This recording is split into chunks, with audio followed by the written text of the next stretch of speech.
नमस्कार. स्टॉकपोर्ट मराठीच्या IPO आधारित सेगमेंटमध्ये सगळ्यांचं स्वागत.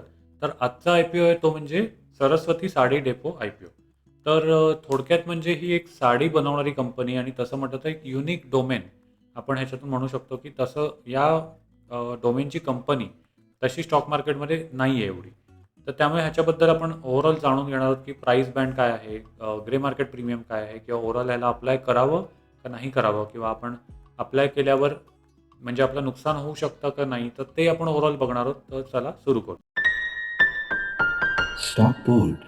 Learn, focus, earn.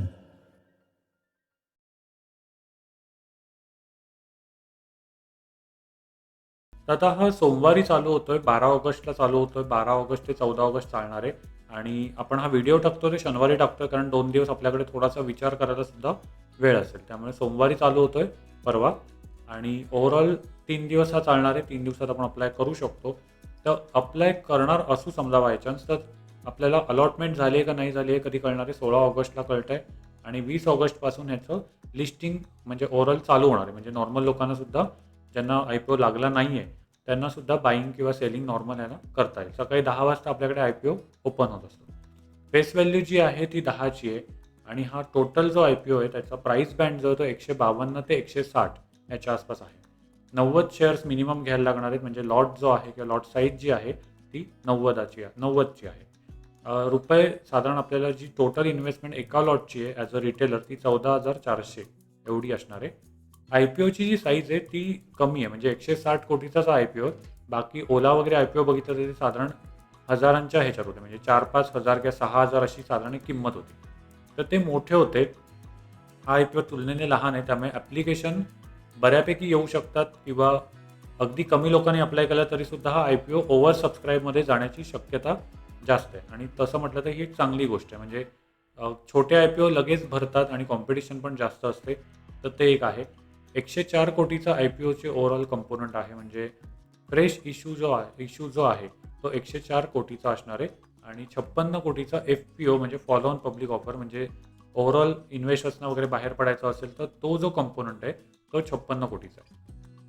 Number of shares जे आहेत ते 1 कोटीच्या आसपास आहेत. आणि म्हणजे कारण हे प्राईस बँड जो आहे तो कमी आहे तसा, त्यामुळे शेअर्सची संख्यासुद्धा जास्त आहे. 1 कोटीच्या आसपास शेअर्स कंपनी इश्यू करते. कोटा बघायचा झाला तर QIB म्हणजे क्वालिफाईड इन्स्टिट्यूशनल बायर्स यांचा जो कोटा आहे तो जास्तीत जास्त 50% आहे. आणि त्याच्यानंतर HNI जे आहेत ते 15%च्या आसपास आहेत.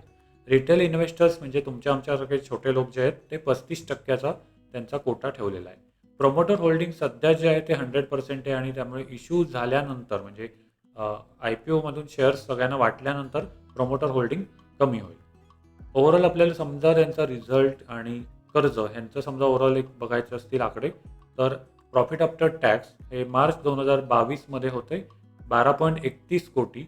आणि तेच वाढून 29.53 कोटीच्या आसपास हा आकडा वाढलेला दिसतो आपल्याला गेल्या 2 वर्षात. त्यामुळे हा जो आकडा आहे तो मार्च 2024चा आहे. कर्ज जे आहे ते सुद्धा कमी झालेलं दिसतंय. त्यामुळे 66.63 कोटी जे कर्ज होतं ते मार्च 2024मध्ये 43.49 कोटी एवढं झालेलं दिसतंय. ही एक चांगली गोष्ट आहे असं आपण म्हणू शकतो. तर ओव्हरऑल म्हणजे प्रॉफिटसुद्धा वाढलेलं दिसतंय, कर्जसुद्धा कमी झालेलं आहे. इव्हन त्यांचं डेट टू इक्विटी रेशो वगैरे जो बघितला तर तो एकापेक्षा कमी म्हणजे 0.67 वगैरे आहे. तर ती एक चांगली गोष्ट आहे असं आपण म्हणू शकतो. तर आता कंपनी काय करते, तर 1996 मध्ये चालू झालेली कंपनी आहे. आणि ह्यांचे जे प्रॉडक्ट्स आहेत ते मेनली स्त्रियांचे कपडे म्हणजे लेहंगा झाला किंवा ब्लाऊज पीस झालं, ड्रेस मटेरियल झालं, इत्यादी जे सगळे लिस्ट आउट केलेले प्रॉडक्ट्स आहेत ते बनवण्याची कंपनी म्हणजे कामं करते किंवा उत्पादनं बनवते. होलसेलमध्ये यांचं B2B म्हणजे बिझनेस टू बिझनेस म्हणजे होलसेलमध्ये छोट्या दुकानदारांना वगैरे विकण्याचं काम ही कंपनी करते.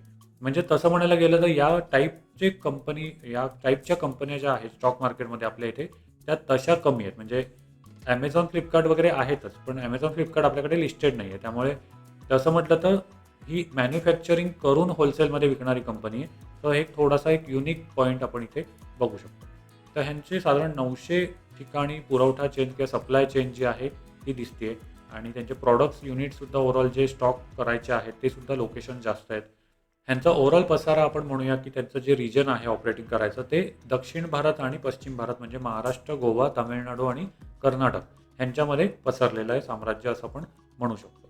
13,000पेक्षा एक युनिक ग्राहक म्हणजे एक परत परत न येणारे किंवा आपण एक टिपिकल आपण म्हणूया की एक आकडा बघायचा झाला तर 13,000पेक्षा आसपास ह्यांचे ग्राहक आहेत आणि 90% ह्यांचा जो सेल होतोय किंवा फायदा जो होतोय तो साडीच्या बिझनेसमधूनच होतो. म्हणजे साडी विक्रीतून त्यांचा फायदा होतो. म्हणजे इन्कम किंवा रेव्हेन्यू जो आहे तो साडी विक्रीतून येतोय. साधारण ह्यांच्याकडे 314 कर्मचारी आहेत आणि हा आकडा इकडे तिकडे होऊ शकतो डिपेंडिंग ऑन जशी सिच्युएशन असेल तशी.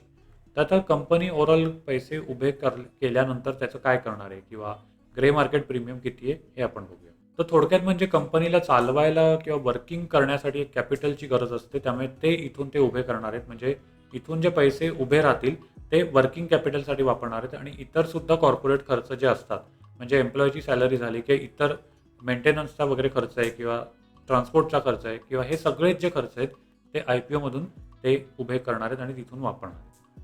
तर आता ह्यांचे कॉम्पिटिशन्स तसं म्हणायला गेलं तर बऱ्याचशा नामांकित कंपन्या नाही आहेत. म्हणजे रादर तर लिस्टेड सुद्धा नाही आहे स्टॉक मार्केटला. तर दीनदयाळ जलन टेक्स्टाईल किंवा Pune textile market private limited म्हणजे खरं सांगायचं तर मी सुद्धा या कंपन्यांची नावं पहिल्यांदा ऐकतोय.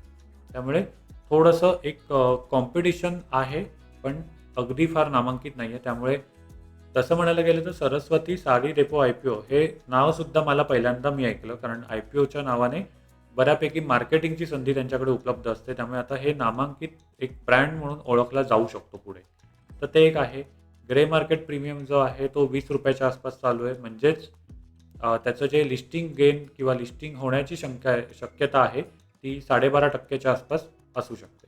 तर ओव्हरऑल बघायला गेलं तर हा आकडा किंवा ह्या ज्या फिगर्स आहेत त्या थोड्याशा बदलू शकतात जसं डिमांड वाढेल तशी. तर सध्या आता कंपनीला प्लस पॉईंट काय आहे तर बांगलादेशात जो सगळा गोंधळ झालेला आहे तिथून येणारी जी उत्पादनं आहेत ती येत नाही आहेत. त्यामुळे आपला व्यवहार किंवा व्यापार थांबलेला आहे बांगलादेशासोबत आणि त्याच्यामुळे कंपनीचं इकडचं सेल्स वाढण्याची शक्यता बरीच आहे असं दिसतंय. आणि मगाशी जे आपण कर्जाचे वगैरे आकडे बघितले किंवा रिझल्ट्स बघितले ते बऱ्यापैकी पॉझिटिव्ह वाटतात. त्यामुळे मी तरी ह्याला अप्लाय करायचा विचार करतोय. तुम्ही करणार असाल तर नक्की तुम्ही कमेंटमध्ये सांगू शकता की तुम्ही अप्लाय करताय का नाही करताय. बाकी अप्लाय करायचं का नाही हा शेवटी डिसिजन तुमचा आहे. पण सध्या तरी माझ्या दृष्टिकोनातून ही कंपनी चांगली वाटते असं दिसतंय. व्हिडिओ आवडला असेल तर आपल्या मित्रमंडळींसोबत लाईक करा, शेअर करा. ओव्हरऑल आपण भेटूया पुन्हा एका नवीन भागात. तोपर्यंत नमस्कार. व्हिडिओच्या शेवटी आलाच असाल तर आम्ही क्रॅश कोर्स लॉन्च केलेला आहे आणि क्रॅश कोर्समध्ये आपण शिकवतोय 7 तासामध्ये मोजकंच आणि जेवढं लागतं तेवढं शेअर मार्केटचं नॉलेज. तर शेअर मार्केटमध्ये सुरुवात कुठून करावी हे कळत नसेल तर नक्की आमच्या व्हॉट्सॲप क्रमांकाला भेट देऊ शकता. तिथे आमचे प्रतिनिधी तुम्हाला उत्तर देतील. नक्की कोर्स काय आहे किंवा त्याचा अभ्यासक्रम कसा असणार आहे हे नक्की तुम्हाला कळेल. तर नक्की हा व्हिडिओ ज्यांना तुम्हाला म्हणजे शेअर मार्केट ज्यांना शिकायचं आहे त्यांच्यापर्यंत पोहोचवायचा नक्की प्रयत्न करा. तर आपण भेटूया पुन्हा नवीन भागात. Stock Board. Learn, focus, earn.